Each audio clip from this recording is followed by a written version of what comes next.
The strangest part wasn't what she said. It was how she said it, barely a breath, her eyes not meeting mine, her hand resting on the overhead bin like she was just helping a passenger with luggage. "Sir," she murmured, "I need you to trust me right now. Tell them you feel sick. Tell them you need to get off this plane." I almost laughed. I was 63 years old, standing in the aisle of a WestJet flight out of Vancouver International, heading to a week in Kelowna with my son and his wife. It was supposed to be a holiday.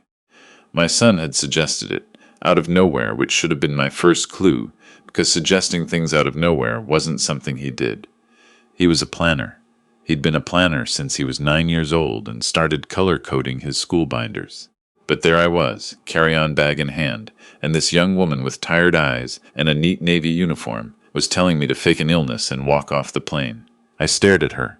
She was already moving, already smiling at the next passenger, her face completely neutral again, like nothing had happened, like she hadn't just turned my entire morning sideways.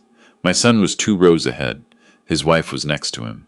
I watched the back of their heads, my son's dark hair just starting to go silver at the temples, exactly like mine had at his age. His wife's highlighted blonde, always perfect, always a little too perfect for a casual vacation flight.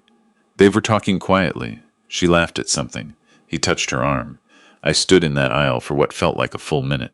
Then I put my hand on my stomach, cleared my throat, and said, loud enough for them to hear, "I don't feel right. My name is Edward Callahan. I'm 63. I retired 2 years ago from 31 years as a structural engineer with the city of Surrey.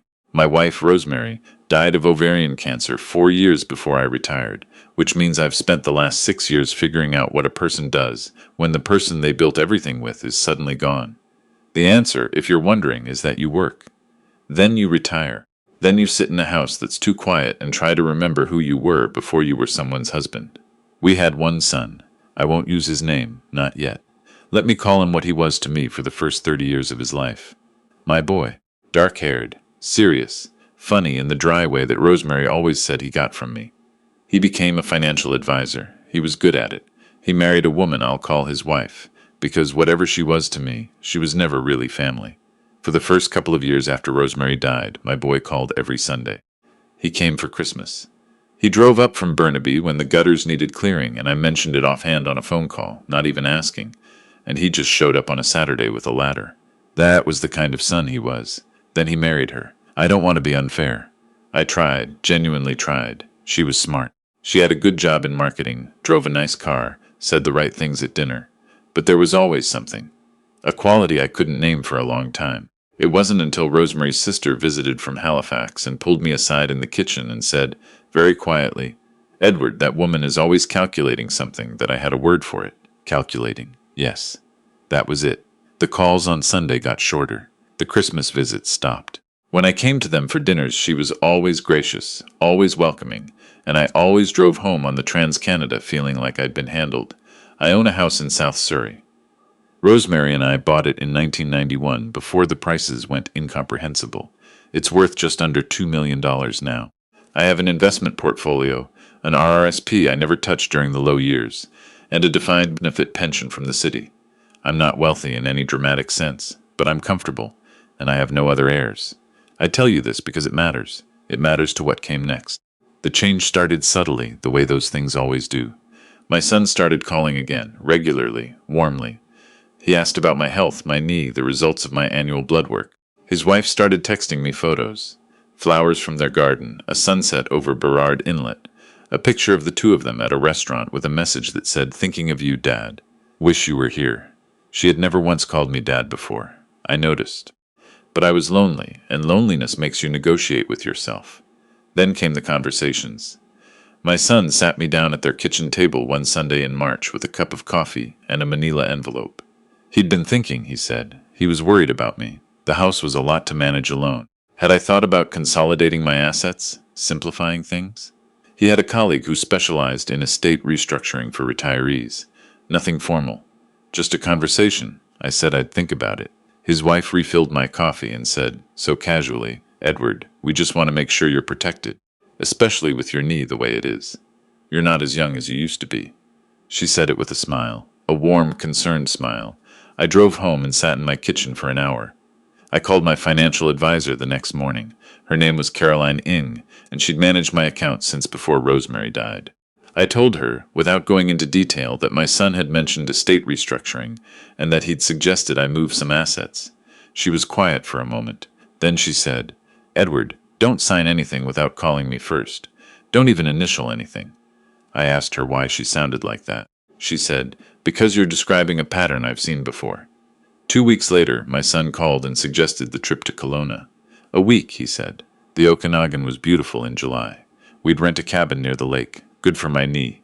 Fresh air, no work to do, just the three of us spending time together. His treat. He'd already looked at flights. I said yes. Of course I said yes. He was my son. The night before we flew, I couldn't sleep. It wasn't the knee. I lay in Rosemary's side of the bed. I still slept on my side, 6 years later, out of habit or grief or both, and stared at the ceiling and tried to figure out why I felt wrong about a vacation. I got up at 2 in the morning and sat at my desk in the study. I went through the paperwork I'd accumulated over the past 3 months. The brochure for the estate restructuring service. The forms his wife had left on the counter, casually, like they'd just been sitting there, a document transferring power of attorney, pre-filled with my name. I'd brought them home meaning to read them, and somehow never had. I read them that night. Power of attorney, full financial authority, transferring to my son and his wife jointly, a letter from a notary I'd never heard of. A second form, requesting consolidated access to my investment accounts for ease of management during health events. I sat very still at my desk in the dark. Then I photographed every document on my phone. I emailed them to Caroline. I emailed them to my lawyer, a man named Desmond Park, who'd done our wills when Rosemary was first diagnosed. I wrote them both the same message. "I'm flying tomorrow. Please look at these. I'll call when I'm back." I went to bed at 4 and didn't sleep. I want to tell you what happened in that plane aisle, because I've gone over it hundreds of times since. After I said I didn't feel well, my son was immediately at my side. Concerned, hand on my shoulder. "Dad, sit down. What's wrong?" His wife was already looking for a flight attendant. The same young woman appeared. She took my arm, helped me toward the front of the plane, said very professionally that she was going to get me some water and check on me. When we were out of earshot, she turned to me and said, in a voice so low I had to lean in, "I need to tell you something. I overheard your son and his wife talking in the boarding lounge, about your medication, about what they'd put in it on the trip." She paused. I recorded part of it on my phone. The world went very quiet. She showed me her screen, a voice memo, 47 seconds. Boarding lounge noise in the background. Then my son's voice, unmistakable. I'd known that voice since it was 3 years old, asking me why the sky was blue, saying the dosage Dr. Fenn suggested will make him confused, disoriented. Enough that if we put the forms in front of him, he won't know what he's signing. His wife's voice, lighter, almost amused. And if he asks questions later, we tell him he was having a bad day. His age, his knee, the stress, no one will question it. My son, he trusts me. A pause. His wife, that's the whole point. I stood at the front of that aircraft and could not feel my hands. The flight attendant, her name was Isabel. I learned later she'd been with WestJet for 11 years, looked at me steadily and said, "I didn't know what to do." But I thought, if that were my father. She stopped. "Get off the plane, sir, please." I told my son I was having chest pains. He insisted on coming with me. I told him no, absolutely not. I wasn't going to ruin the trip. I'd take a cab to the clinic and meet them in Kelowna if it was nothing. He was, and this is the part that still turns my stomach, completely convincing, worried, hand pressed to my back. "Dad, I'm not leaving you." He was good. God, he was good. I got off the plane. He and his wife continued to Kelowna. I sat in my car in the YVR parking structure for 45 minutes before I could drive. Then I called Desmond Park. Not his office, his cell. We'd known each other for 20 years, him and Rosemary and me. Their daughter was in the same ballet class as nobody, because we never had a daughter. But we'd been at the same backyard parties enough times that I had his number in my phone under Desmond, not Park and Associates. He answered on the third ring, and I told him everything, including the recording. He said, "Edward, don't go to Kelowna, and don't confront them yet. Come to my office tomorrow morning." I said, "Is this as bad as I think it is?" He was quiet for a moment. "It's a serious allegation. But you have something a lot of people in this situation don't have. You have evidence." What happened over the next 6 weeks was nothing like the rage I'd felt sitting in that parking structure. It was colder than rage, more deliberate. Desmond connected me with a colleague who specialized in elder financial abuse. A growing field, he told me. And something about the matter-of-fact way he said, it made me feel both less alone and more horrified. We engaged a private investigator to document my son and his wife's financial situation, which turned out to be substantially more precarious than they'd led me to believe. Credit lines, an investment that had gone badly. A second mortgage on the Burnaby house taken out 8 months ago. 8 months ago was almost exactly when the Sunday calls had started up again. Meanwhile, I let things appear normal. I told my son I was fine. The clinic had said it was likely stress. I was sorry I had alarmed everyone. I was vague about rescheduling Kelowna. I declined to sign any documents, citing my bad knee making it hard to sit at a desk. I kept every text message. I kept every call. Caroline Eng flagged 3 attempts to access my investment accounts using my son's name, with documents that had clearly been altered, my signature on forms I had never signed. She reported them to the financial institution's fraud team, and, at my request, to the RCMP. Isabel, the flight attendant, gave a formal statement. She sent the voice memo to Desmond's office. WestJet's security team reviewed the airport CCTV footage from the boarding lounge and confirmed that the audio aligned with the footage of my son and his wife in conversation. The RCMP investigation took 4 weeks. On a Tuesday morning in late August, I was sitting on my back deck drinking coffee when Desmond called and told me the charges had been laid. Financial fraud, attempted exploitation of an adult, uttering forged documents. I put the phone down and looked at Rosemary's rose garden, which I'd kept alive through 6 years of not really knowing what I was doing, cutting it back each fall the way she'd shown me, hoping it would come back in spring. And it always had, I cried. Not from grief. Not from relief, exactly. Something more complicated than either. The court proceedings took the better part of a year. My son hired a lawyer, a good one, and there was a period in the middle where I was told the defense would attempt to characterize the recording as ambiguous, that the conversation had been misunderstood, taken out of context, that my son had been expressing concern about my health rather than a plan to exploit it. The investigator's financial records made that argument difficult to sustain. The forged documents made it impossible.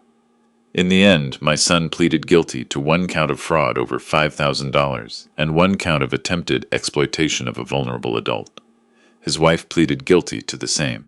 Before sentencings, I was permitted to submit a victim impact statement. I want to tell you what I wrote, not word for word, but the shape of it. I wrote that I didn't want them in prison. I want to be honest about that, because some people who knew what had happened, Rosemary's sister, a few old colleagues, thought I was being too soft. But I'd had a year to think about it. Prison wasn't what I needed. What I needed was for them to understand what they had thrown away. Not my house. Not my accounts. What they had thrown away was whatever was left of a family. I asked the court for a significant period of probation, community service, mandatory financial counseling, and the complete repayment of the funds they had already quietly redirected. 4 accounts, accessed through the forged documents, totaling just over $62,000. The judge, a woman who looked like she had seen considerably worse on a Tuesday, sentenced them to 3 years of supervised probation, 200 hours of community service each, full restitution, and a permanent order prohibiting them from acting in any financial capacity on my behalf. They left the courtroom without looking at me. I changed my will the following week. I had been planning to leave the estate to my son. That was no longer the plan. I created a small scholarship fund at the university where I'd studied, for students in civil engineering from low-income households. Rosemary had always said that was the best kind of giving, the kind that asked nothing back. I split the remainder between 3 charities, one that works with elderly adults in financial crisis, one that supports women leaving abusive situations in BC, and one that funds grief counseling for widows and widowers in the Lower Mainland. It felt right. It felt like something Rosemary would have quietly approved of without making a production of it. Isabel attended the final court date. She'd asked Desmond if she could, and he'd asked me, and I'd said please, yes, I wanted her there. She sat in the gallery 2 rows behind me. Afterward, in the hallway, I thanked her properly for the first time. She said, I almost didn't say anything. I kept thinking, what if I'm wrong? What if I misheard? I went back and forth in the boarding lounge for the entire time they were talking. She looked at me steadily. My dad died 2 years ago. We didn't have the best relationship. I just kept thinking, if someone had known something was wrong and said nothing, She didn't finish the sentence. She didn't need to. I shook her hand and I said, "You gave me my life back. I don't think you fully understand that, but you did. I still live in South Surrey in the same house. I still sleep on my side of the bed. The rose garden came back again this spring. The third cane I thought was dead turned out to have one green shoot at the base, and I left it, and by June it was flowering, these dark red roses that Rosemary had chosen because they reminded her of her grandmother's yard in Prince Edward Island. My son and I have not spoken since the sentencing. I leave open the possibility that someday, far from now, there might be something worth saying. I'm 64 years old. I have learned not to make promises about the future. What I know is this. I got off a plane because a young woman trusted her instincts and decided that a stranger was worth the discomfort of saying something. I got off that plane, and I drove home and I sat in the quiet of my study, and I started to understand, really understand, how close I had come. There's a version of this story where I stay on that plane, where I spend a week in Kelowna confused and disoriented, signing things I don't remember signing, coming home to a financial situation I can't explain, and a son who offers to help me manage it. That version exists. It very nearly happened. I think about Isabel in that boarding lounge, going back and forth. I think about her deciding.